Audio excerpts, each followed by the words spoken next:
Everybody, it's the Cryptid Huntress. I'm Jessica Jones, and man, what a great day this is today. We're going to be talking about one of my favorite topics, as usual, the giants. Okay, we have some potentially, allegedly, some sleeping giants all over the world right now, and they may be waking up. Okay, so it's important that we talk about this today, and we have a great discussion on it, and I have the best person for that here in the studio with me today. I have my friend Brian Tseng here in the studio, and we have a lot to cover today. So thank you guys so much for being here. I want to extend my invitation to you guys. So please join me tonight on Coast to Coast AM. I am going to be a guest of George Norrie tonight on Coast to Coast. So please, if you guys are up, if you're up late tonight or early in the morning, actually where I live, it's going to be early in the morning. I'm on Coast to Coast. Okay, so I'm going to be his second guest. I think that's from my time. It's 3 to 5 a.m. Oh my God. So yeah, my sleep schedule is going to be completely messed up tomorrow while we're doing the show tomorrow night. I'm going to try to get a nap. Okay, I promise y'all. But I'm super excited about this. So Coast to Coast AM tonight. That's with George Norrie, and I just can't wait, y'all. This is wild. I can't believe how far we've come. I've come actually here in the field of research and stuff. And I know I've been researching for a long time, but I've only been public for a couple of years here, and I am blessed to work with the best in the business right now, and including Brian, who's here in the studio today. And everybody who comes on my shows and everybody who watches, you guys just mean the world to me. So thank y'all so much. Okay, if y'all would like to follow along with all of my shows and get my schedule of all the events I'm going to be at, please go to my website. That's thecryptidhuntress.com. Okay, and I do have several events that I'll be at, including the World UFO Conference. I am presenting there in North Georgia, June the 29th, July 15th through the 18th. I'm going to be at the Full Disclosure Now conference. That's with Brian Tseng and the whole crew there. Please come see us there. August 1st through 4th, I'll be at the Appalachia Starseed Reunion in Old Fort, North Carolina. And then September 6th through 8th, I'm at the Tennessee Squatch Out with Manimal Research and all the Bigfooters up in East Tennessee. So that's going to be a really good time, and I'm looking forward to it. Okay. Also, I do have a flyer. Of course, we're going to talk about this a little bit more when Brian comes on today about the conference down in Florida. Okay, a lot of people y'all recognize are going to be there in that lineup. All right. Well, let's get to our show today. Okay, because like I said, we have a lot to discuss today, and I don't know if you guys are familiar with these red-headed giants. Okay, that there have been videos out online of what appear to be giant, maybe 12-foot tall, redhead. They look like mummies. Okay, I thought they were deceased, but apparently they're in stasis chambers. Okay, according to some people here, and so I did have one of these as a remote viewing target, and so I figured we'd talk about that today too. In addition to the giant of Kandahar, there's a whole lot of stuff that is interconnected right now, and Brian and I are going to be connecting some dots as we always do today. Okay, so I just mentioned the red-headed giants. Okay, they once lived on Earth. They're now said to be preserved in stasis chambers across the world. These perfectly preserved giants have been hidden, located, and imprisoned, from what I've been told, by the global elite military forces, potentially for use for a dark agenda, and to hide the history, the true history of this world from regular humans like you and I. Not that we're regular, but y'all know what I mean. Um, so, and this does line up with that remote viewing data from the giant of Kandahar, y'all. Okay. But videos and pictures have surfaced of some of these giants showing what appear to be 12-foot tall, red-haired men. Some say possibly it's Gilgamesh or Nimrod. Okay, so are these ancient giants hibernating in stasis and ready to reawaken? And what's going to happen when they do reawaken? Are they going to turn against us? Are they here to help us? Like, what is this a danger?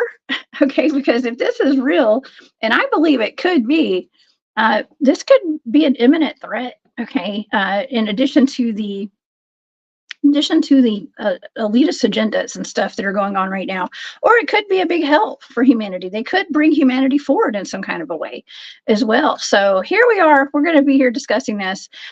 Brian Tseng heads up the Disclosure Now movement. He lives in northern Nevada as a prepper and developing an RV park and travel lodge that will eventually incorporate a healing center. He's a community organizer, and he's the host, the MC of the upcoming Full Disclosure Now conference in St. Pete, Florida, July the 15th through the 18th. And you guys, if you want to get tickets, you want to learn more about it, go to this website right here. It is the fulldisclosuremovement.org. I do have some discount codes. If you guys want to get tickets, please use my discount codes. I will put those back up. They're on my website. All right, please help me welcome to the show my friend Brian Tseng. Hey, Brian. Hi. Hello, Jessica. Hello, everybody. Great to be here on this awesome spring day. Oh, it's beautiful, right? It's a great day today. Man, I'm so happy to have you here. We've got a lot to talk about today. Yeah, I'm really glad you chose me because, interestingly enough, just the other day, Brad Olson and Frank Jacob, some people in your audience might know who both of those gentlemen are. I visited the Lovelock Caves with them because I only live about an hour, 20 minutes northeast of there. And that kind of ties into our topic today. So we can get into that later. Oh, yeah.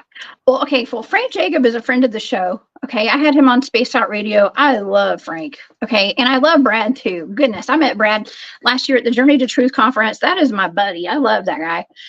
So what a treat. I wish I could have been there. I wish I could have been there with y'all. Man, what a great time. So yeah. Okay. Giants, Brian, giants are all over the place. And some say they're awakening right now.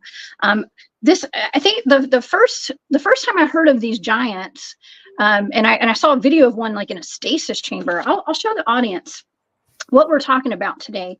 I do have some pictures because these pictures in a video came up online showing what appears to be a giant. Now this looks like a mummy potentially. I thought maybe it was a joke. Okay, because I didn't know anything about giants too much back then. But some say this could be like the Annunaki. This is a giant that was actually put in a stasis chamber thousands, tens of thousands, or hundreds of thousands of years ago. I don't know. And preserved perfectly like that to reawaken during this time right now that we're in. What do you know about that? So I can give definitely a lot of context. And right here, I want to give a big shout out to Elizabeth April. She did her own video. I think it was called Earth, the Prophecy Planet. And basically, she goes through this whole long run through of how humanity has been manipulated over so many thousands, if not millions of years by these ET species, and the Annunaki would be among them. And Elizabeth April goes on to talk about how, and a lot of this, I'm not going to call it lore, or canon, it's basically the exopolitical history of what really happened, is for the longest time, Earth was inhabited by reptilian beings, and they've been here this whole time. They went underground. And while the native reptilians were here, you had these Anunnaki coming from Nibiru. And the reason why they came to Earth is because they were looking for gold, because they wanted to turn it into monatomic gold to help their environment and their own health, because their own planet, they damaged it so much. Apparently, monatomic gold was key to cleaning up their atmosphere. So needless to say, the Anunnaki were here, and they were manipulating Earth to turn us into more efficient gold miners. The reptilians did not like it. And so what happened is the reptilians on this planet apparently, and the Anunnaki, the Anunnaki said, well, if you're going to let us be here on your planet, and we're going to take your gold, and we're going to enslave these hominid life forms on the surface of your planet, the reptilians said, what do we get? The Anunnaki apparently said to the reptilians, well, you get to, we'll share the humans so you can enslave them too for your own purposes. Here, you want some slaves? We'll share. We don't have much that you got. We want your gold. We want, but you want some of our slaves? Sure. And the reptilians loved it. They could eat the slaves, and they could enslave the slaves and harvest loosh and all that. Well, after so many, 1,000 years, and please refer to Elizabeth April's video. I don't know if she goes into the exact timelines, but the Galactic Federation types came to Earth, and they said, there's enough of this. You cannot torture and abuse humanity this way, the way you've been doing. And the Anunnaki, apparently, they agreed to pick up and leave, because apparently, according to Elizabeth April, they've done this many a time. And so when they picked up and left, this might get to some of these bodies that we're now finding that look like they're in stasis, according to some people. The reptilians, apparently, they said, well, because this is our planet, you can't make us leave. And that's why the Galactic Federation never chased the reptilians off this planet in the first place, is because it always, in a way, has been their planet. And so they had an agreement that they could stay on the planet, but they could not be seen by humanity. And this is how they've gone underground, and how they do all these tricks to manipulate humanity. So back to the Anunnaki and these giant bodies we're finding. This is now a time of great change here on Earth. We're looking at the liberation of humanity and Earth. And so it would not be a surprise that a lot of these ET artifacts, arcs, sacred sites are being uncovered. They're being activated. And maybe that might be what this is linked to.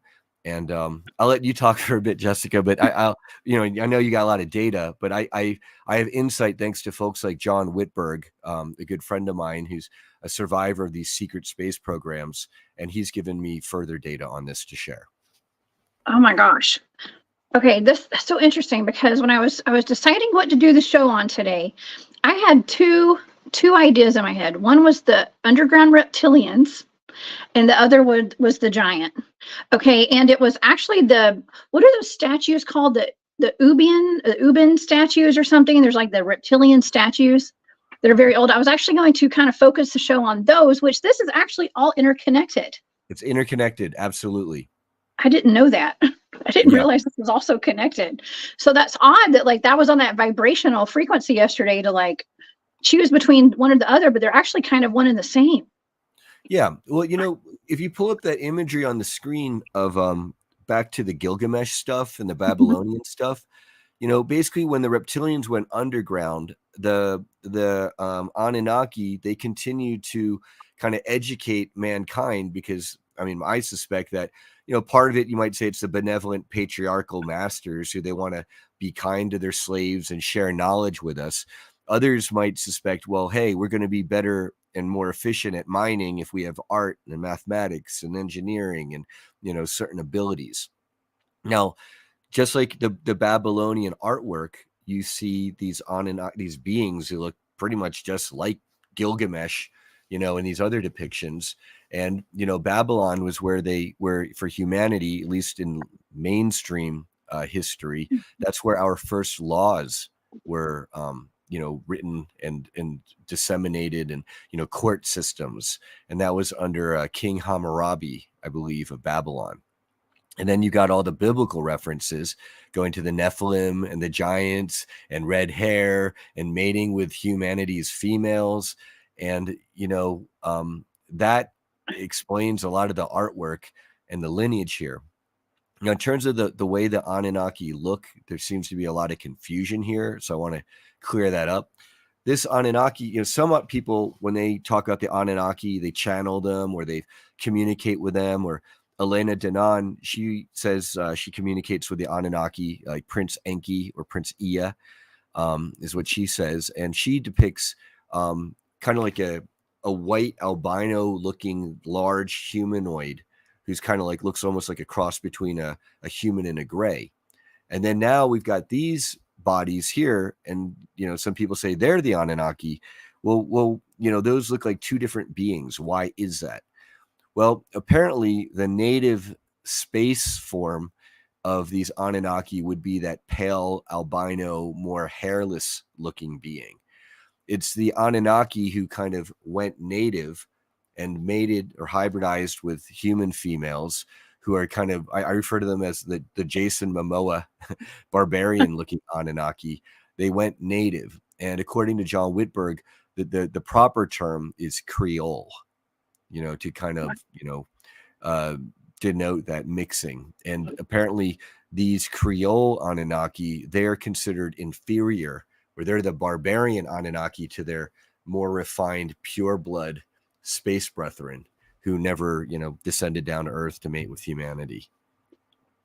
Oh my gosh, Creole, like they eat crawfish and hang out down in Louisiana. Okay, I'm just kidding. Not the Louisiana Creole, more like kind of like a mulatto type reference for a cultural colonization in this case. Yeah, no, I'm from the South. I love Louisiana. Okay, Oh, well, yeah. I mean, I don't like their football team so much, but that's another story. No. Okay? I'm from Georgia, man. So, anyways, that's amazing. Oh my gosh, you are so knowledgeable on this, and I am so excited to have you tell us all this stuff, because this is something I'm not super educated on. Okay, but it comes up a lot, and these giants come up a lot. Do you think that it's possible that, okay, so I'm going to go out on a limb and suggest maybe some of the wars that we've had have been over some of these bodies potentially and finding them. The giant of Kandahar. Okay, I think all of us here are very familiar with the giant of Kandahar story. This happened, years ago, allegedly. Okay, but I did remote view this. I put the data out there. I had people contact me who had one guy said his son had been part of one of these units that went out there to go.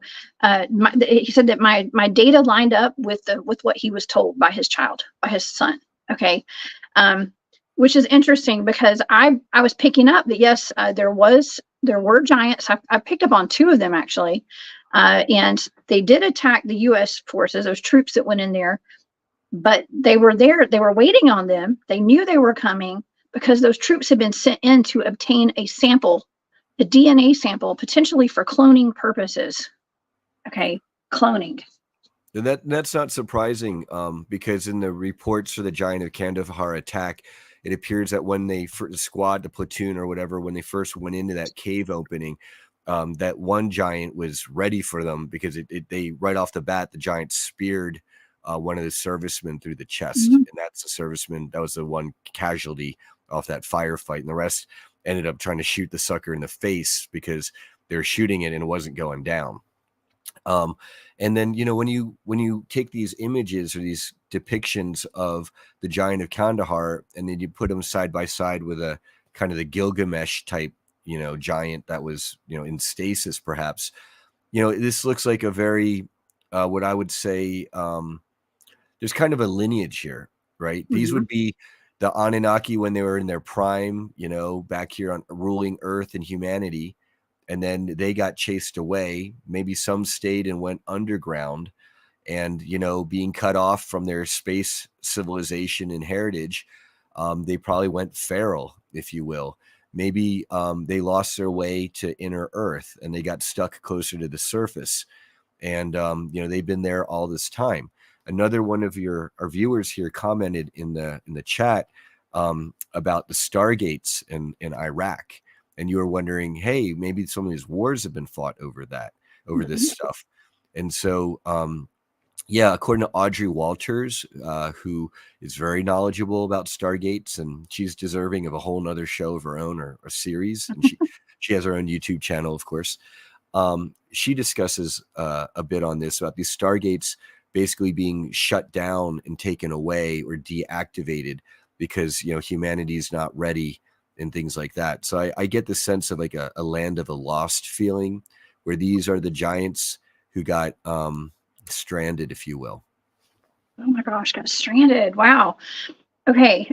There's a whole lot going through my head right now. Because when I was remote viewing the giant of Kandahar, I was picking up on something of Nordic descent. Okay. Yep. Which I find interesting.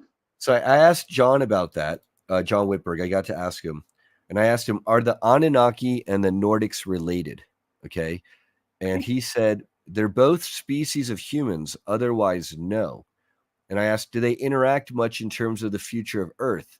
And he said, no, they're not exactly besties. Okay. Not besties.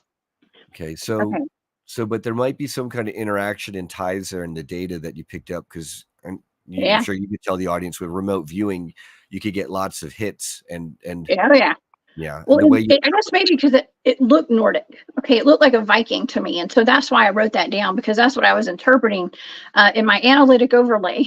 Okay, I was picking up on something that looked like a Viking in my mind. Okay, so that's why that's where that came from. And that could be that type of Nordic, not a Nordic ET, but more of a Viking No, Nordic. a Viking, yes, like Nordic, like Viking type. Yeah. See, there you go. Not like the other Nordics. How confusing remote viewing can get with the data. You got to be ready to interpret. Got to interpret. Yeah, I got to interpret it. So that's the way I interpreted it, because that's the way I wrote it down, because I was seeing something that looked like a Viking. Okay, like the Viking. I mean, that depiction of the giant body curled up with the red hair, it looks like the Game of Thrones guy, Torn Stronghold, or whatever his name is, the one redheaded barbarian guy from it does. It does. Has some Anunnaki Nephilim blood, and I would have to bet that guy is RH negative. Yeah. Oh my gosh. Okay. Well, when I was doing some research on this, I was learning that some of these giants, okay, and this is no secret, there were giants found in a lot of the Indian burial mounds here in the United States. Giants. Now, they were the people that I was listening to on some of these videos that I watched last night. They were saying that they're linked to these giants, okay, to the giants that we're discussing, the redheaded giants, and we had them in Lovelock Cave. That's not too far from where you live. Right. You lived around where giants lived. Yeah, and we just visited those caves, like I mentioned at the beginning of the show.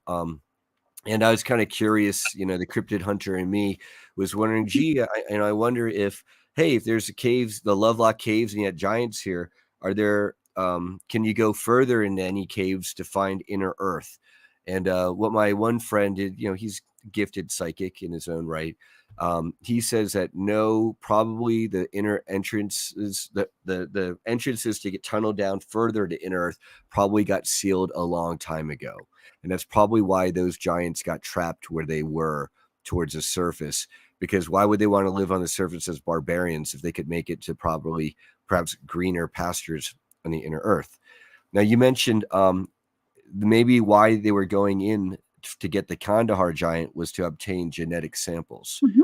And this would go back to what Audrey Walters has been saying, is that to activate a lot of these. And hey, Bigfoot, Long Island Mike, is that Mike Colantonio? That's Mike. Yeah. All right. Hey, brother. Mike. Awesome. Yes. And he was in Kandahar at the time.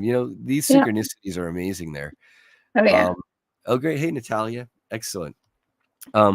But what I was saying about these giants, and the DNA and the stargates, apparently to open up these stargates, you have to have certain DNA, or you have to be vibrating at a high enough level.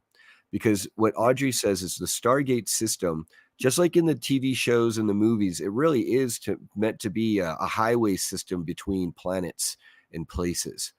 And the ancients, in their wisdom, whoever set up these stargates, they knew it'd be a really bad idea to just leave the stargates open to anybody to just cross through to rape and pillage like the conquistadors of old. Thank you, Vena. And so one of the safeguards that they built into the Stargate network is if you try to go through these stargates and you've got bad intention or you're not a high enough vibration, they can make you sick. They can kill you. And unfortunately, to this day, there are people who have gone through these stargates and these Montauk programs, for example, and they may be sick to this day because they may be suffering from void sickness, is what it's called. Void sickness stages 1, 2, and 3, and it can be fatal. And so that's why we want med beds. And so maybe they were taking the DNA from these giants to try to figure out how to hybridize beings to activate these stargates. Oh wow. Okay, so I had a friend of mine. I had Eric on the on my channel on my shows. Hey, Eric's Chad. E.D. Testerman. Okay, y'all. He's an author. Y'all know Eric. And so he's been he did some tours in the Middle East, and I think he knows a little something about some stargates over there. And he's had some interesting conversations, and I've had some interesting conversations with him about portal keys. Okay, and how you know, sometimes they're the depictions of like the Annunaki, let's say for example, are holding a purse. It looks like a purse. Right. He says that's potentially like a portal key where you had to hold on to something to be able to access those stargates. Okay, because you had it puts you on that frequency of some kind of a frequency device, I guess, to enable those to either open or just to be able to move through them. Well, that makes a lot of sense, because with the Montauk project, the codename Project Phoenix, when they were putting the kids in the Montauk chair and they were trying to open up portals and gateways, those early phases, they went through a lot of kids apparently who died because they didn't know what they were doing. And apparently a big deal with time travel and interdimensional travel is being able to lock in the frequency and vibration of wherever it is you want to go. So that would make a lot of sense that you'd have a physical object to help connect you physically, and not have to rely on just like mental vibration, having a physical object to lock you in, kind of like how they depict in the movie Inception. They have like, when you're in a dream space, you have a physical kind of mental token to kind of a key, if you will. So that to me would make perfect sense. Oh wow. Yeah, I love bringing all this knowledge together, all the wisdom. Yeah. So I guess Yeah. Oh, it's real quick for Urso, uh-huh. monatomic gold, real quick, the shape of monatomic gold, the electron formation that it likes to form, apparently is a Merkaba. And so for people who study about the Merkaba geometry, the Merkaba body, time and space travel, that is what gold is the physical incarnation of the Merkaba. Sorry, thank you, Jessica. Oh, I didn't know that. That's amazing. We have a question from Robin. Hey, Robin, does my info data with the red hair giants go to Celtic origins? That's kind of where the data went with the Kandahar giant. That's what I was viewing, was something that looked like Viking, and the way I wrote it was Nordic. Okay, Nordic. So Celtic, something like that. But yeah, that if that answers your question, I don't know if I answered it or made you more confused. But yes. So okay, wow.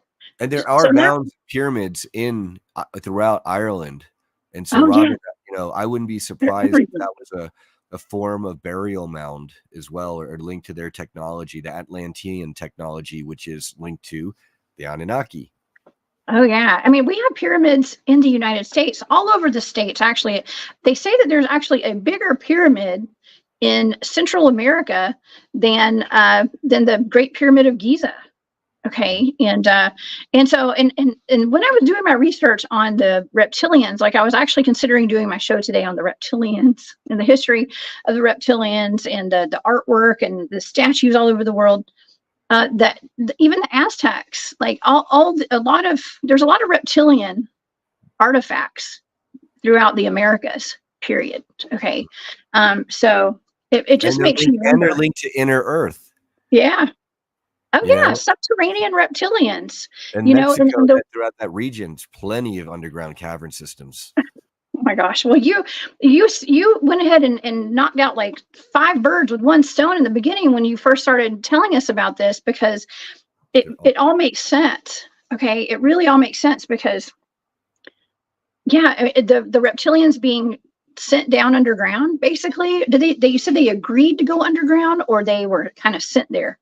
Well, what it was, and this is per Elizabeth April's information, Okay. because the reptilians, the Earth reptilians, because there's also the Draco reptilians are kind of like running the whole systems, but for Earth was just kind of like a back planet that they didn't care about. So you got the native reptilians that have to deal with these Anunnaki, who apparently weren't. The native reptilians are more numerous. They were already here on the planet. The Anunnaki who came in their ships were more technologically powerful. So it's kind of a stalemate. And then that's where they set on, okay, hey, we'll both exploit humanity together. And then at that point, after thousands of years or however long, the Galactic Federation types come to Earth to say this is a violation of galactic law. You're done abusing humanity. The Anunnaki, they picked up and left. The reptilians, some left, but most of them, they wanted to stay underground. And then so that's where you get the underground reptilians, and then perhaps that history in Latin America, South America, where you're going to have these beings that will appear from time to time. They share knowledge. Sometimes they're benevolent. Other times, you know, the myth is if you go by these cave systems, you're going to get eaten by the lizard people. Oh, I was just about to bring that up. Of course, I had to bring that up because there are stories of the red-headed giants eating the Native American people, okay, and eating humans. And there's also the story of the reptilians, of course, taking people out of the caves and kidnapping them and eating them. Okay, so they'll both eat you. Okay, yeah, they don't care. Exactly. Okay. They're lower vibrational beings on the ET hierarchical scale there. And again, that's biblical. You know, all these cults that have ties to these beings and the energy harvesting and the loosh, it's not just physically eating the blood and the organs and all that stuff. It's also eating the spiritual soul energy, if you will, which is just as horrific. Oh, Brian, we just did a show last Wednesday, a week from today, about the loosh, creatures harvesting loosh. And so all of this just ties together so beautifully. I know it's a horrible subject to have to talk about, but it's very pertinent and relevant, and we need to talk about this so we can be aware of what's going on, why it's going on, and how we can protect ourselves from it. Well, yeah, it's all about the loosh, you know, OPP, other people's, actually OPM or other people's money. I guess OPL, other people's loosh, OPL. Yeah. Get down with OPL. No. I mean, but there's a theme here, you know, humanity has been harvested this whole time, whether making us, you know, be your slaves to mine gold, or you're going to harvest us energetically, or you're going to harvest us for organic matter. It's all the same. And Robin, I'd say the species that we're dealing with here who have been a thorn in our side this whole time, they tend to be cannibalistic. And now Earth and humanity, this is our time of transition to break free of our narcissistic, vampiric, horrible, right? As Lady, you know, Jay Homestead says, our vampiric captors here. That's all getting flipped on its side, just like it said in the good book. Oh, yeah. Oh, yeah. Well, we're exposing it for as well as we can right now. And that's what Brian's all about, and myself. Brian's with the Full Disclosure Now movement. Okay. And I bet you will probably talk about this at your conference too. I'm just saying it might be part of it, part of my presentation, potentially. Yeah, we'll see. We'll see. We'll add it to it. But okay, so back in around August 4th of 2015, I believe Corey Good came out with some information about this. So he was working with some sort of a smart glass pad, whatever that is. Now, this is interesting because when I remote viewed that giant, I had come up, my data said Project Looking Glass was part of it.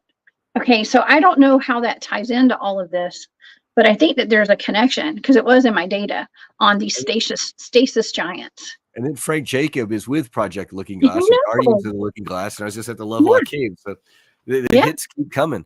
They do. So I can say that when you so Corey Good and that glass pad, many people in the secret space programs refer to, the dark crystal is disclosure, Prince Arcane, absolutely, of this stuff in loosh and adrenochrome harvesting. That's exactly what that is when they're harvesting the gelflings for their essence. But Corey Good, so I'm going to say it like this. Corey Good is real in that he probably was in these programs. To the extent he's now on Earth in the here and now, getting into these legal intellectual property fights and joking with David Wilcox that the blue avians, the blue chickens are fake, that's really harmful to our movement because the blue avian species, apparently they are real. Talking to other SSP people like, no, they're real. They're real. And yeah, they're making fun of them, calling them blue chickens, but that's not to say they're fake. So then when we mention smart glass or smart pad technology, that takes us to secret space programs. And these secret space programs are at the forefront of these cloning and hybridization projects. So it would not be surprising that you'd have Anunnaki bodies and then someone associated with the SSP and a smart pad.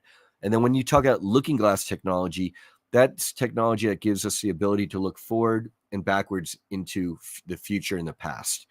And so it's possible that maybe that giant at Kandahar might have popped up in the people using the looking glass technology as what we call a timeline, a marker event, like a milestone event, or maybe there's other significance to these emergence of the giants, and you got to hit with a looking glass and the giants, and people are using the looking glass to see the giants, for whatever reason. That would be my guess.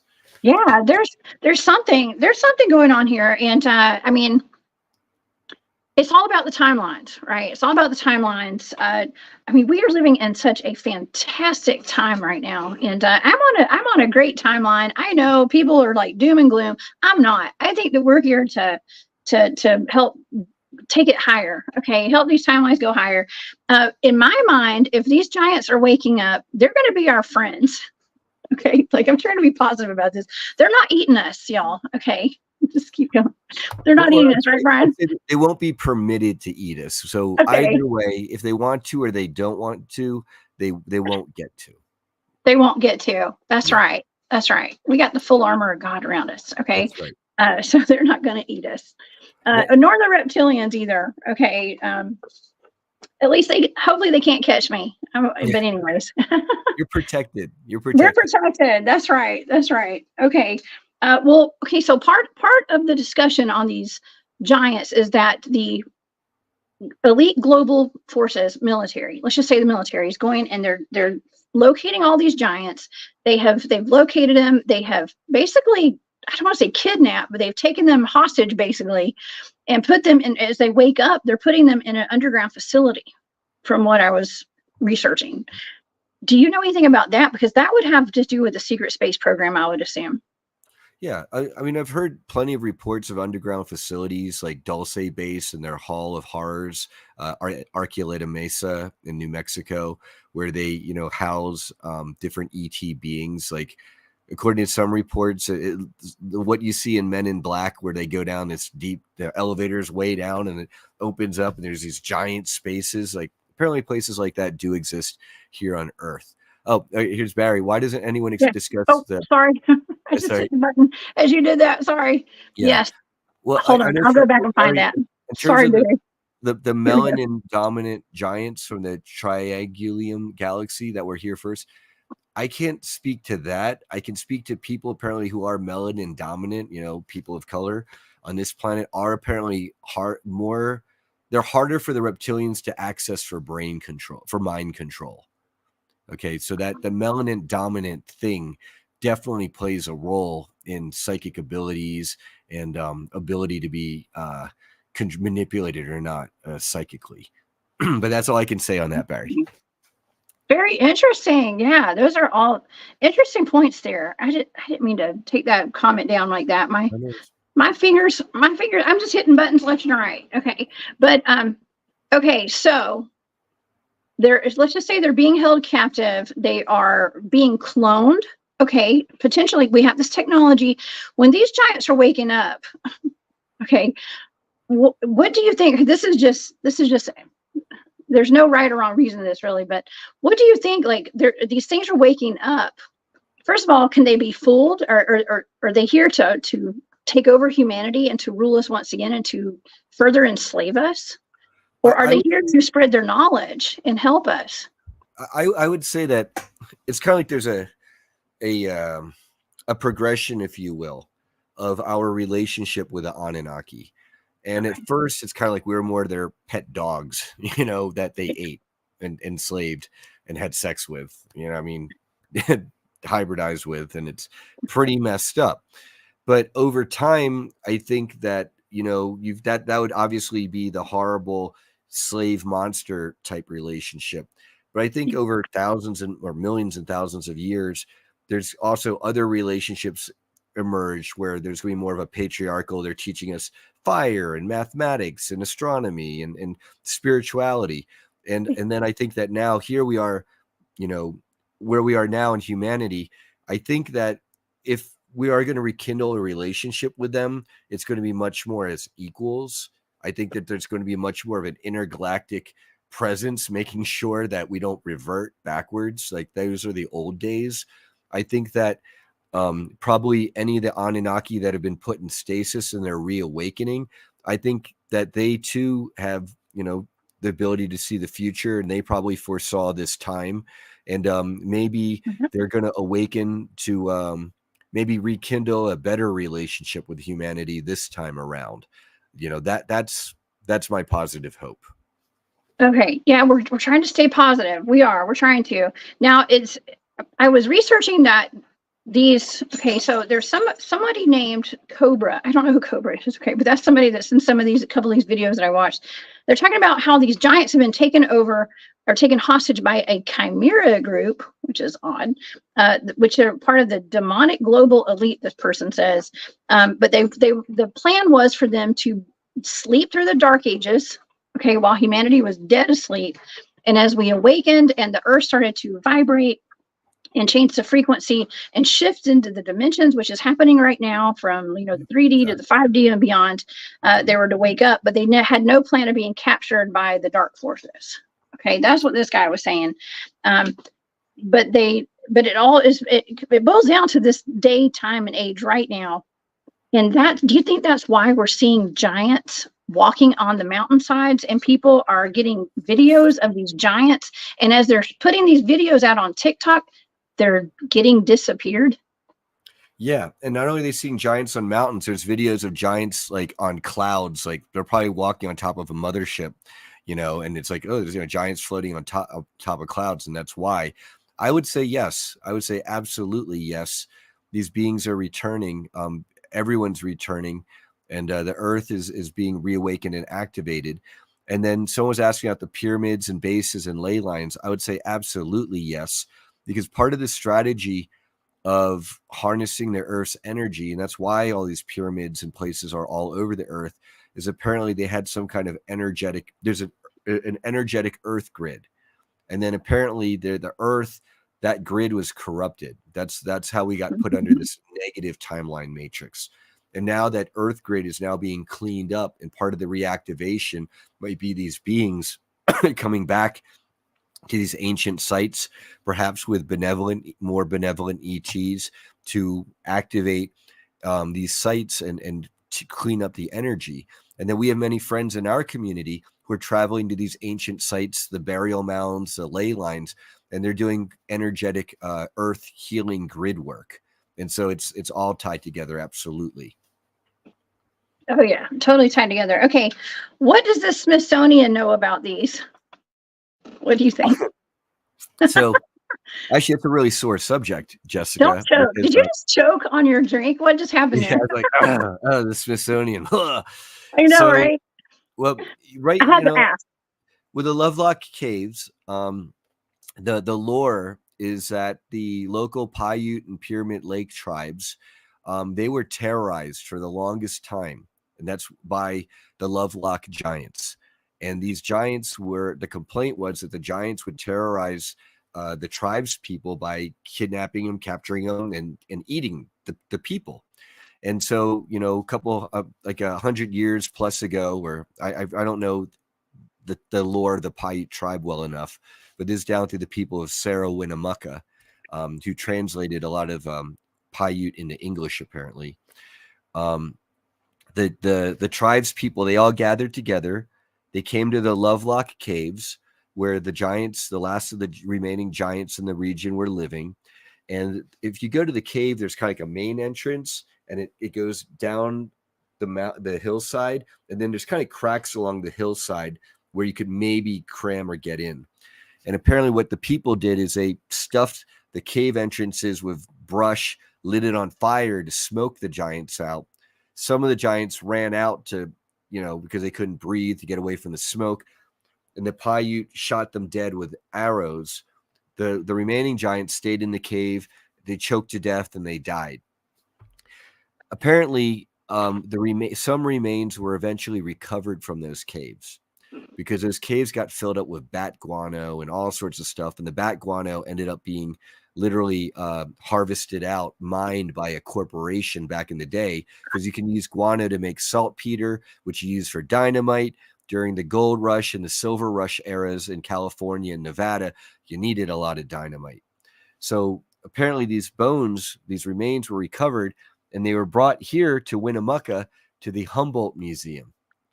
But Oh, and but apparently, but if you go to the Humboldt Museum and you say, "Hey, I want to see the remains of the giants from the Lovelock Caves," they'll apparently hand you a piece of paper saying that was a myth that never happened. There are Paiute native artifacts that were found in the caves, but there were never any giant remains. That's a myth. And then, you know, take it up with the Smithsonian. And then you got the Smithsonian lurking around in this region, and with all these reports going to all these mounds and swooping up all these remains and all the giant bones. Well, what do you know? And to me and to many others in the conspiracy or truther community, I would say the Smithsonian is kind of like the Vatican of the West, if you will, because just like the way the Vatican with their library that's super top secret and super secure, they seem to steal away a lot of the artifacts throughout Europe. It seems like the Smithsonian gets to beat them and be the repository for all the good stuff here in the West. Because what do you know? The Smithsonian and the Vatican, they're all part of the Illuminati derp state. The Illuminati derp state. That's funny. That's the truth, though. It's the truth. And thank goodness there are people out there who I've heard there are people out there who actually have some of these skeletons in their personal collections that are holding on to them, that will never breathe a word of that to the Smithsonian. And when it comes down to it, you know, I had the Strongs, Evan and Stephen Strong. I hosted them on Spaced Out Radio one time when Dave Scott was out of town. And I had the privilege of talking to them. They're out of Australia, and they have some actual moon-eyed people skulls and some other very ancient alien artifacts. And they were approached by the Smithsonian to have them hold on to those artifacts, and they told them to screw off. Okay. Yeah.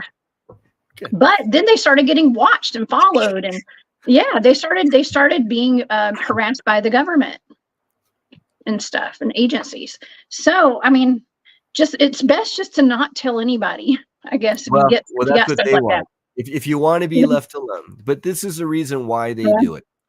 They do it because giant bones are physical evidence that clearly upset this lamestream Darwinian Freemason narrative that we've been fed or force-fed down our throats. Yeah, Damien, that giant lake bed, that's Lake Lahontan, and that was all underwater for a while. And that's why you've got whale skeletons up here at 4,000 plus feet in the high mountain desert. And that shows you how many earth changes have happened over the thousands and millions of years, rather. And it is very beautiful, mind you. But they can't have that. They can't have people realizing that there were giants. Nephilim were real. ETs were real. We can properly now understand the biblical narrative, with the exopolitical narrative of today, and they have to destroy that. And so that's why the Smithsonian isn't going to get the bones nicely with a smile or with $1 million, they'll do it with a Men in Black. Oh yeah, with the Men in Black. Oh my gosh. Yeah. Actually, so I have a little piece of art that I use sometimes, and it's like a giant skull, and it says the Cryptid Huntress on it. That is actually what I was told is from a private collection of a person who owns a giant skeleton. They got it out of the lake bed of Lovelock Lake. Okay, so that giant skull is from there. Just for a backstory, if anybody was wondering. Okay, that's why I use that skull in some of my logos and stuff, because I think it's just, I know it's crazy, but I think it's awesome, and I would love to actually see one of these skulls in person and go into that cave. As much as I don't like caves. And that skull, not only was it a giant skull, isn't it also a cyclops? No, not the one that I have. Not the picture that I have. No, it's not a cyclops. But I've seen pictures of cyclops skulls in caves. Yeah, especially with some of those mud fossils too. That's a whole other rabbit hole. Well, according to some people, I forget, might have been the ET Almanac or Elena Danon's book, The Cedars, but apparently there is an ET Cyclops race out there. It might have been Ileana Star Traveler, but they're very psychic. They're very human, other than having just a one eye instead of the two like we do. And apparently they've been messed with terribly by the secret space programs, who, again, love taking over beings, taking their DNA, messing around with the DNA, hybridizing it, and seeing, you know, how they can crank out their most recent iteration of a super soldier. Oh, yeah. Oh my gosh. Well, you know, I almost forgot that I had remote viewed one of these giants. Okay. And so I thought maybe we could go over the data for the last little bit of this, and we can kind of have a discussion on it, because this was the actual, this is the remote viewing target. Let me take this down. The actual target is this guy right here. Okay. So this is what the remote viewing target was this fella. And I think I've got more pictures of him. Here we go. This is the guy. There's actually a video of this. Now, somebody went in and took a video, and it ended up online. You can find it if you just go look it up on a search engine. Okay, so let me pull this picture back up while we talk about him. Okay, so in this, I have to make one interesting note here, because when I went into this target, it was much like the giant of Kandahar. I had a horrible odor. I didn't have the horrible odor. I was smelling a horrible odor. Okay. There was something that smelled terrible when I was remote viewing this. And I don't often smell things when I'm remote viewing, but with these two giants that I've remote viewed, it stunk. Okay. Well, Jessica, what do you think Jason Momoa's body odor would smell like after a couple thousand years? Oh, don't ruin it. That's what sorry. Whoo. Okay. Yeah, probably not so great. Probably not so great. But okay, so let's pull this handsome fellow back up. Okay, so when I was remote viewing, some of my sensory data was comfortable laying down, cramped. That's amazing. Waiting, dark. You hit it. Stink and regal. Stinky regal. Okay. Stinky regal. And some of the analytic overlay was I was picking up on like an explosion, first of all, so I don't know what that was about, but I wrote down air, electricity or electric, or I wrote down self-powered, power up, and then I was getting a data that involved a sneak attack or a surprise attack or a sneak attack, and I wrote down living organism, living specimen, and I was picking up on something that was extraterrestrial. I wrote down the word moonbeam. Okay, moonbeam. And I also was picking up on royalty. I wrote down regalia. Well, definitely royalty. Okay, so royalty, and then I also was picking up on something that was a secret knowledge or a secret project. I wrote down black budget, and then I wrote down Satanism and Satanist. Okay, so I don't know what that has to do with this, but I was picking up on a Satanism data. Type data. It could be dark energy, darker spiritual energy tied to the Nephilim and their relationship to humanity would be my one guess. Yes. Okay. Well, and then I picked up on something that was long, and I wrote down tubular and like a cylinder that was sideways, and it had something to do with airflow, oxygen, and I wrote down liquid air. I don't even know what liquid air is.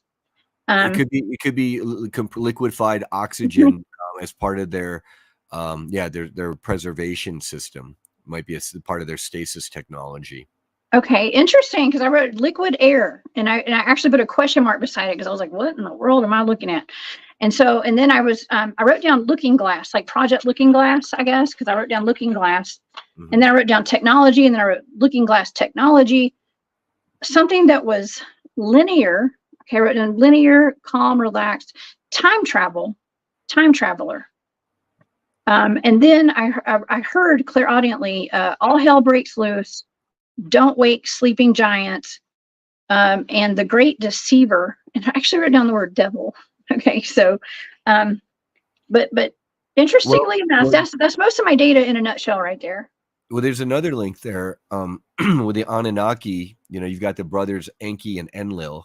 The Enki being the more just straight reptilian brother, whereas apparently Enlil was the more straight reptilian DNA brother, whereas Enki might have been a hybridization of so a little bit of reptilian with um, Pleiadian, and so that's why Enki was more sympathetic to humanity, if you will. And some people say that Enlil is a representation of Satan or Lucifer. Oh. So that might be. I mean, I'm just trying to make connections. That might be what it is. Yeah, it could be. Oh my gosh. Well, I think it's interesting because that was the target, and it pretty much, that data lines up with what we're talking about today. Okay, so when you say you have a tubular subject, I mean object on its side, it's almost like a sarcophagus. You got stinky Jason Momoa royalty in here, and then maybe right, and there you go, and then part of the tech might be like this liquid oxygen and energy and you stuff. can see it. Oh my God, I can't get the camera. Yeah, and then looking glass. I'm sorry. You did great. We saw it. And then the looking glass technology they might have seen this event because it's such a key event, you know, unearthing the tomb of Annunaki royalty here on Earth. And then that could also be a timeline trigger event where that we call in our ETs, both negative and positive. And then that could be the hell on Earth. Apparently, according to Farsight Institute, as well as Elizabeth April, there are going to be a time of hot wars on this planet where it's going to get so hot involving the ETs that the ETs will emerge, and that's what's going to force our liberation one way or another. Is they're going to come out in the open because the wars get so hot down here that they're both involved in, the good and the bad. Oh my God. Okay, so what do we have to look forward to right now with such a shift in our energy in the vibrational frequency here? I mean, this is a huge event. Whatever is about to happen, we all feel like there's something big about to happen. We just don't know what. And could it just all be on to me, I was like, well, maybe this is just like mostly on the 5D or in like above, and that's why we got to raise our vibrations. But it seems like something is being prepared in the 3D world that's pretty major too. So we always want to be raising our vibrations as high as we can so that we as humanity can elevate from third density, like where, you know, we'll kill our fellow people for gold and we don't care, we don't have any empathy, to now we're more telepathic and empathic and vibing with each other, you know, to the higher fourth and fifth densities. To do that, it seems like there's a split in the earth consciousness, whereas we are consciously seeking that higher density. Some of this third density stuff that we might be seeing with the negative ET agendas, that might be that third density earth split. And that's kind of the fight, if you will, right now, is between the positive and the negative timelines. And of course, we strive for the positive.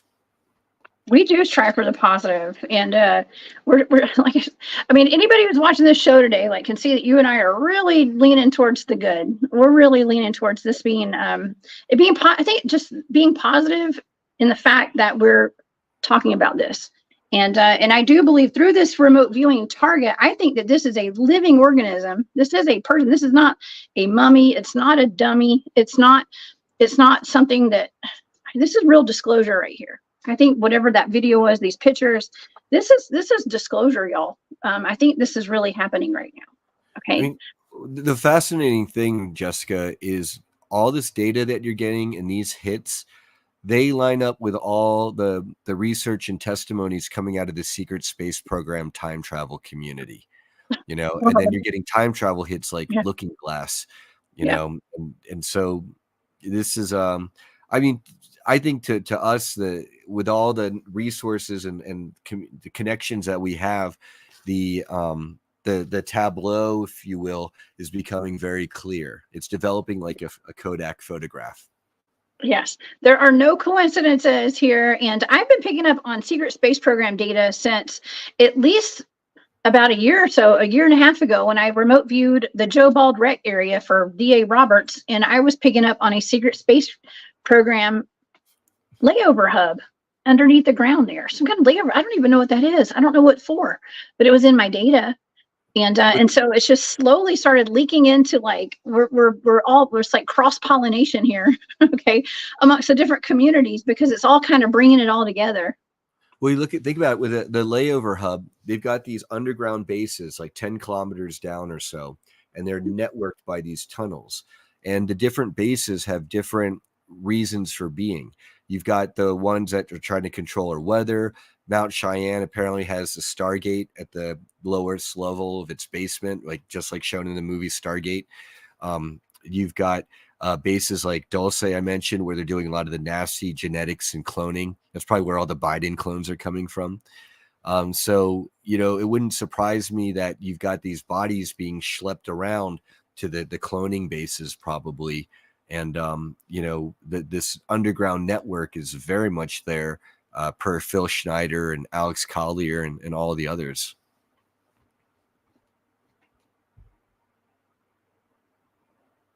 Oh, you're muted, Jessica. Oh, sorry. I had an ambulance go by. So actually, yeah, somebody had actually sent me, I think it was Bernard. Bernard's in the chat sometimes. It sent me a video of Phil Schneider talking about that was full disclosure right there, the things that he talked about. So, and I know he was friends with Jimmy Payne, you know, and I've done some shows with him. I mean, we're just carrying the torch now. You know, it's like we're exposing what we can, and I am inadvertently exposing some of this stuff. I didn't even know what a lot of this stuff is. It just comes up in the data, Brian. So that makes it even better. Yeah. That it's just the raw data, and you're kind of like, what's going on? And then people who get other information, and they could put 2 and 2 together, and it shows that, you know, you're data driven, like all the other scientific remote viewers doing blind remote viewing, and we are the disclosure. Yeah, we are the disclosure. And what exactly do you think we can do to protect ourselves? I mean, just be informed. Should we be worried, Brian? Should we be worried that they're going to be somebody like the elite dark forces are going to be unleashing the giants upon humanity? I mean, we've got enough to worry about with the dogmen and the werewolf, and the Bigfoots, and the lake monsters and mermaids. I mean, it sounds like that movie, A Cabin in the Woods, where like everything's unleashed at once, right? Yeah. I would say that's an excellent question. We're not meant to live in a spirit of fear, but we should be vigilant. So it's kind of one of those like trust but verify things.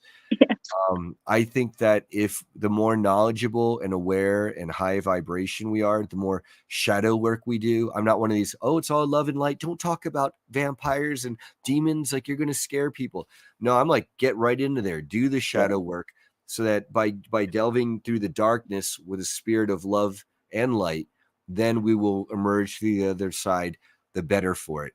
I think that if we choose to vibrate at a lower level, we avoid shadow work, then per universal law and free will, then we can get to enjoy the negative matrix timeline.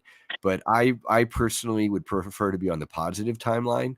So exactly what you're doing and what we're doing, you're doing remote viewing and you're sharing your data with the masses, and you're informing people with stuff that will never see the light of day in the lamestream media.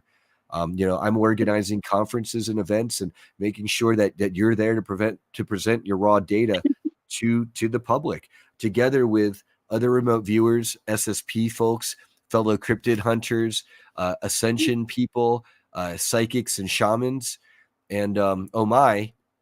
And when you put all that together, it makes it a lot harder for the psychics to go, you're just a bunch of tinfoil hat nutters. You know, it's like you whip out this huge map that's like everything's lining up, right? And it's kind of like, well, that's what we got. What do you got? Oh, it's just a big conspiracy. It's too much to know. We reject that. Oh, yeah. So what I love about this conference is I'm going to actually be there alongside people like Barry Littleton, who's in the chat today, my good friend Barry, and Arkeem Ra, for instance, who have both given me targets, multiple targets. Barry gives me the most, of course, but these coordinate remote viewing targets, they just give me a set of numbers, and we have gotten so much data out of all of these targets. And one of them actually, and we're going to be there together at the conference, so maybe we can work together, and maybe they can come up during my presentations. We can talk about these, because our Keems in particular were about the underground facility in Davenport, Iowa, the cloning facilities. I mean, we've really gone deep into some of this stuff, Brian. We really have off of blind targets. The beauty of all of us being together there is I would love to try, this is going to be kind of an experiment, if you will, But what if I've seen people try remote viewing together where they both focus on the same target together at the same time? Mhm. Hey, thanks, April and Mojo. That's Thank you, awesome. April. Thank you for that super sticker, April Mojo, too. Thank you so much. I think it would be so great if we had a blind target and then got remote viewers and psychics and angelic healers to all view it at the same time. And then that might give us some more full or nuanced picture than just one remote viewer at a time on their Yep. own. Just a Oh, thought. absolutely. Maybe we can even do it beforehand, like give out a set of coordinates or whatever, and I'll do it before I get there and have it be part of my presentation or something. I mean, Yeah. there's all sorts of ways we can go about this. Okay, and We're also doing dinner we all have discussion different. panels. Yeah. We're having a discussion panel, so we could include that in there because I know we're going to have you in a few of those. Oh yeah. Well, it's all. It doesn't matter how we get the information at this point. It's us getting the information and the data, and we all have different modes of doing it. And my mode's getting some results. Okay, and I'm loving it. I'm absolutely loving it. And it can be kind of dangerous too, though, Brian. All this is a little bit dangerous, but when we're all together on this, and we have each other's support, and we're doing conferences like the Full Disclosure Now conference. There's power in numbers. That's right. And not only their power in numbers, and we've got the numbers, the other side is dwindling. They're going bankrupt. They're being hunted down. People are realizing they got no clothes as it is. And so strike while the iron is hot, and don't live in the spirit of fear. With all these amazing things coming out, when you say, oh my gosh, mermaids and unicorns and cryptids and dragons, I don't think, oh my gosh, they're going to try to unleash it on us. I think, oh my gosh, finally, all this wonderful, magical stuff that has been kept from us for so long and that so many of us have been dreaming about, it's real and it's here and we're going to get to meet it. And, maybe, I'd love to fly around on a dragon. Cool. Let's do it. Oh my gosh. I know. Well, hey, maybe we'll get some access to time travel technology, some dragon's eggs, and we'll be having a good old time. I don't know. I am so looking forward to our future and what we have in store. And I mean, I just tell everybody, buckle up, buttercups. Okay, because we're in for a wild ride, and I don't know what's ahead, but I do know it's going to be fabulous. Okay, and I'm ready. I'm ready for it. And I hope everybody else is too. And I hope this helps everybody, what Brian and I are doing today and what we've talked about. And April and Mojo, too, thanks again for that super sticker. She says, great show. Giants are so intriguing. You always bring us superior topics and guests. Much support, Jess and Brian. Thank you. I appreciate that very much. And Brian, I appreciate you very much. And I would love for you to tell the audience about the conference. Yeah, no, thank you so much. I'll try to share my screen here.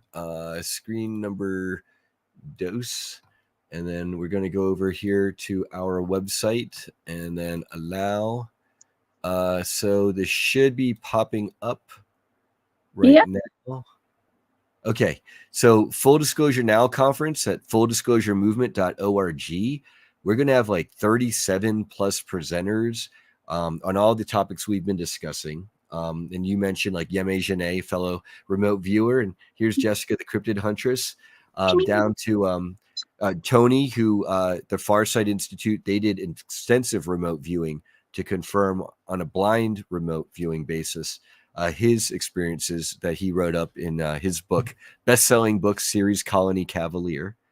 We're going to be spending a lot of time on the beach with amazing people. There's a free beach weekend beforehand, July 13th and 14th. And then it's going to go into the 4 days and nights, Monday, Tuesday, Wednesday, Thursday of our event. It's 4 days and nights of presentations. We're going to have a healers and readers gallery because, like I said, a lot of people, it'd be great to combine the modalities of healing for people who really can use it, having been through some of these military abduction type programs. We're going to have night vision tours and, tickets. We still have the early bird tickets up. And I'm really proud that, for a lot of people, I know not everyone's going to be able to make it to Florida to attend all of our dinners. And that's like what the VIP tickets include 3 of the 4 dinners. This is general admission for all 4 days and nights at a world-class resort. We've got day passes and then the special event dinner tickets. And the live stream tickets we're making only $55. which I think is super reasonable, you know, comparing it to the other shows out there. And really, it's if I can recoup and break even on this conference, I'm very happy. But I'm told by people like Sean Bond of the Psionic League here, he's able to kind of tap into, you know, the ether and get energy or knowledge. He says that this conference is really putting us on the leaderboard for helping Mother Earth, if you will. And so, like, disclosure is where it's at, and I'm so glad to have you there with all the rest of us, because it's epic. Every time I mention this, people are like, "Oh, I want to be there," and they're asking if I have any more stage time, but I don't. I think all of our stage time is taken up, people, with all these wonderful presenters already. So we'll have to look forward to 2025. Oh my gosh, I can't wait, Brian. This is going to be a great event. And I literally can't wait to hang out with all these people again and meet some new faces there, and just to bounce ideas off of each other, because I swear, like, it's like we're activating each other as we're in the same room together, and it really goes a long way. It's gonna just do nothing but help everybody when we go there. It literally does activate us, Jessica. There's, you know, our higher beings apparently communicate whenever we're, you know, around, especially in person. And then also, I mean, it's not just the energetics, but in terms of activating each other, people are going to have memories of each other and stuff. So, you know, from past lives or from the programs. So absolutely, us coming together, that seems to do, it does have an effect. Like, for example, when people communicate telepathically with ETs, apparently their telepathic abilities become stronger, become unlocked. Oh yeah. Hi, Andy. Oh yeah, yeah. Every time I go to a conference and I get around people, and when we went to New York, oh my gosh, that was one of the best trips ever. Up in Montauk, I mean, I left with so much. I mean, it was high vibe. It was leaving with more knowledge than I went there with, and got some more activations there. So amazing times with amazing people. And so I'm going to thank everybody for being here today and hanging out with Brian and I. I hope y'all all learned something. I learned some stuff today. And I hope that you guys will come and join us. Here's the actual flyer for the event right here, for the Full Disclosure Now conference. Please come see us. I will definitely be there. And we're updating that flyer. We have to add like a whole new row of people and push the lettering up top there. Yeah. Oh my gosh. Yeah. I mean, that's a pretty all-star lineup right there. So it's going to be awesome. And speaking of an all-star lineup, you guys come hang out with me tonight. If you are up late or get up super early, I will be on Coast to Coast AM tonight with George Norrie. This is wild. I can't believe I'm on Coast to Coast, y'all. It's a big deal for me. So I am super excited. I am his second guest tonight. It will be from Brian. It's from 3 to 5 a.m.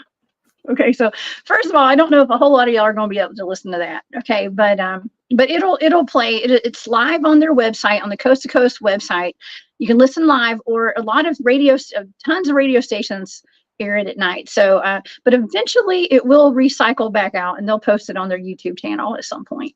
Okay. And I'm probably going to be singing Happy Birthday to George Norrie again in a couple of days at Contact in the Desert. Really? It's just like we sang Happy Birthday to him last year. This is their 10th anniversary, and I consider them a sister event, just like Rebels of Disclosure Conference by the Journey to Truth guys. I see us in this community as together, all doing great work. And so it's being with George. He's been in the movement for a while now. I'm sure he's taken his hits.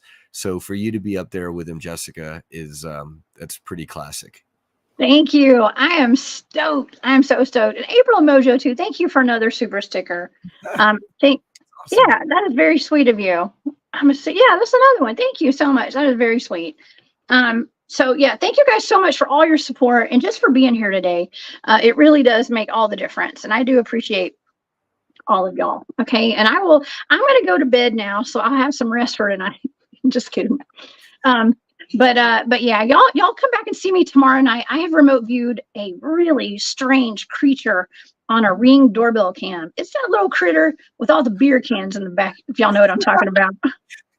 You know what I'm talking about, Brian? I do, and I'm so Yeah, glad to remote view that because yeah. when I first saw that, I thought AI imagery, and then I think I saw a couple images, and it looked like it was from the same camera but different, like it was in different poses. And I was thinking, is this clever AI or is there something really here? But it looks so cute and cartoony.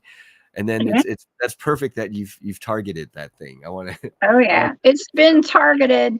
So y'all come back tomorrow night. I'm gonna set all that up today and get that show posted for it's so tomorrow. cute. It's so It's so cute, cute. guys. It's got those big eyes and the long fingers, and some people were calling it like a mantis or something. So I don't know. It's weird. It's another weird one. And I can promise you it's going to be a good time tomorrow night. So y'all come see me or come hear me tonight on Coast to Coast AM with George Norrie, and then come back tomorrow night, 8 p.m. Eastern, 5 Pacific, for the remote viewing show. And then I got 2 great shows lined up for this weekend too. All right, Brian. Well, thank you so much for being here. Thank you for being my co-host today. I couldn't have picked a better co-host today. So thank you. My pleasure. Everyone remember to sign up on the Patreon of your favorite Cryptid Hunter, because or Huntress, because Jessica doesn't talk about it too much, but she mentions on her data, I found this and I found that. But when you see her data written out, it's really cool, and it makes me want to do remote viewing. Of course, I think I got to unblock my third eye a bit more, but I know everyone can do it. Thank you, Brian. Oh my gosh, that's so sweet. Maybe I'll do some courses one day in it or something. But yeah, thank you so much. Yeah, if you guys would like to subscribe to my Patreon, that's the link right there. And I will be putting the data for this giant in stasis on my Patreon today, in addition to that weird creature that I remote viewed for tomorrow's show. That will all be there on my Patreon. All right. Okay, Brian, any final thoughts? Any final thoughts before we say goodbye?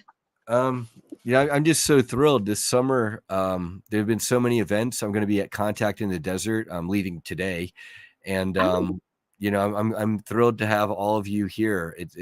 I feel like we all are pretty galvanized, and we've got had an amazing chat too. So thank you, everybody. Yeah, we did. I'm sorry I couldn't get everybody's comments pulled up today because there's so many of you guys in here today. And so thank you again so much for being here. And please come see us July the 15th through the 18th at the Full Disclosure Now conference in St. Pete. All right, Brian. Well, have a safe trip today. Okay. And I will see you guys tonight, or you'll hear me tonight on Coast to Coast. Y'all have a great day and stay safe out there. Bye, Brian.